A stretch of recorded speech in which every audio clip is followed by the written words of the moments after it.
eerste dag van de lente nevens de kalender. Maar het waartype past er net bij. Het is meer winter en zo zal het de komende dagen niet blijven. Joen en vannacht.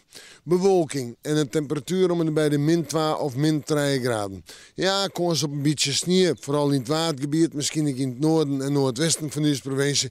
Maar een protte zal het net wezen.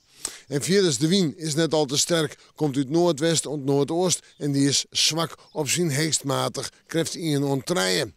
En dan de waskoging natuurlijk vergledens. En morgen, ja, misschien eens even een beetje sneeuw in de maandtijd in het watergebied. Maar dat is dan ik alles vierdens droeg. Misschien ik nog wel een beetje zinnen. En de temperaturen morgen zo om en bij de 3 graden heen. De wind zie ik het weer meer en meer het noordoosten op. En die zal matig of zwak wezen. Krijgt 3 en 4 gemiddeld, denk ik. Zeggen we dan vanuit, dan komen we vreedzin, maar droeg waar. Op vreed een temperatuur, ik denk zo om en bij de 2, 3 graden heen. En vierdens in de nacht natuurlijk de frost. En in de nacht van vreed op sneeuw nog wel sneeuw. En in het weekend 1 of 2 graden boven 0 uur. In de nacht nog altijd een frost, min 3, min 4 graden. En we hebben op sneeuw even sneeuw.